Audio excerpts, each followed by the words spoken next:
भगवान, इस संसार की उत्पत्ति की घटना किस प्रकार घटी? पृथ्वी पर पहले पुरुष आया कि स्त्री? कृपया हम अज्ञानियों को विस्तार पूर्वक समझाइए। H.L. जोगन, सेठ चंदूलाल गांव में आए एक महात्मा के पास गए थे। पूछने लगे, महात्मा जी क्या यह सही है कि हर व्यक्ति को मरना है? महात्मा ने कहा कि हाँ, ये तो निश्चित ही है। अरे मृत्यु से कौन बचा है? सभी को मरना है, प्रत्येक मरण धर्म है। चंदूलाल ने सिर खुजलाया और कहा कि मैं सोचता हूं कि जो व्यक्ति आखिर में मरेगा उसे शमशान घाट कौन ले जाएगा? देख तो कैसे कैसे कठिन सवाल उठते हैं आदमियों के दिमाग। ये बात तो बड़े पते की। इस तरह के प्रश्न तुम पूछते हो कि इस संसार की उत्पत्ति की घटना किस प्रकार घटी। एक बात पक्की समझो कि शिव जी का धनुष मैंने नहीं तोड़ा, मैंने नहीं बनाया ये संसार। मैं पहले ही अपने को अलग कर लेता हूं, नहीं तो लोग तरह तरह के इल्जाम मेरे ऊपर लगाते हैं। कोई यही कहने लगे कि इसी की हरकत, कि इसी ने उपद्रव किया होगा। तो H.L. जोगन, इतना मैं पक्का कह देता हूं, जितना मैं पक्का कह सकता हूं कि मैंने बिल्कुल, मेरा हाथ ही नहीं इसमें, दूर का नाता रिश्ता भी नहीं इसके बनाने में। बुद्ध जिस गांव में आते थे पहले खबर करवा देते थे कि 11 प्रश्न कोई मुझसे न पूछे। उनमें एक प्रश्न ये भी था कि संसार की उत्पत्ति किसने की? पूछे ही नहीं कोई, क्योंकि ये बुद्धुओं के प्रश्न हैं और बुद्ध इनके उत्तर नहीं देते।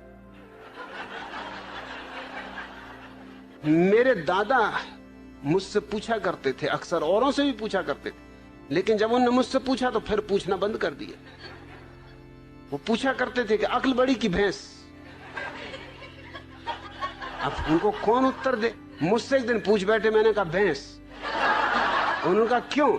मैंने कहा क्योंकि भैंस ये सवाल नहीं पूछती।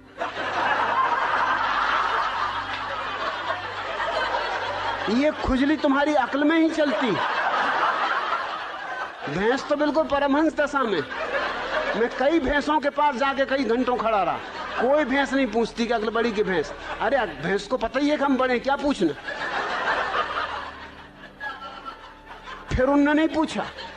फिर मैं कई दफा उनसे पूछता था कि पूछो ना, अक्ल बड़ी की भैंस।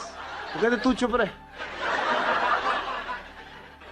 वो मुझे कहीं नहीं ले जाते थे, वो बड़ा सत्संग करते थे, महात्माओं के पास जाते थे। वो जब भी जाए मैं बैठे ही रहता था कि आया मैं भी, कि नहीं तू ले जाने नहीं, तू कुछ ना कुछ उल्टी सीधी बात कह देगा। मैंने कहा उल्टी सीधी बातें तुम लोग करते हो, मैं सीधी सादी बात करता हूं। अब तुम ये बात पूछते हो अक्ल बड़ी की भैंस, और मैंने सीधा उत्तर दे दिया कि भैंस, तो तुमको लगता है उल्टी सीधी बातें कर रहा हूं। अरे आने दो, मैं भी तुम्हारे महात्मा को जरा दिखाऊंगा। एक दफा मुझे ले गए, सिर्फ एक दफा ले गए। एक महात्मा के पास गए वो मिलने, मुझे ले गए। महात्मा की उम्र रही हो कोई 30 साल, मेरी उम्र रही होगी मुझसे से कोई 15 साल, और मेरे दादा की उम्र रही कम से कम 60 साल। महात्मा ने उनसे कहा आओ बच्चा बैठो।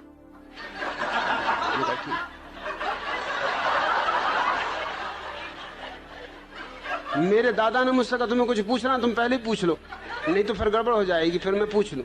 मैंने उनसे पूछा कि बच्चा एक जवाब दो। महात्मा बहुत नाराज हुए, कहने लगे मुझसे बच्चा कहते हो?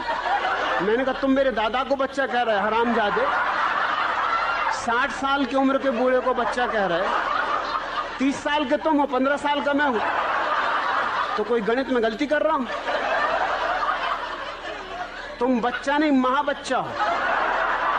मेरे दादा ने मुझे फौरन बाहर निकाला, तू जा भैया, तू घर जाओ, कभी मेरे साथ मत आना। क्या बातें पूछ रहे हो? सृष्टि को किसने बनाया? जान भी लोगे तो क्या करोगे? क्या फिर से बनाना है? एक से ही मन नहीं भरा। अरे इतना ही जान लो कि अपना अज्ञान कैसे मिटे। ये जानने से नहीं मिटेगा, ध्यान का दिया जला लो, अज्ञान मिट जाता।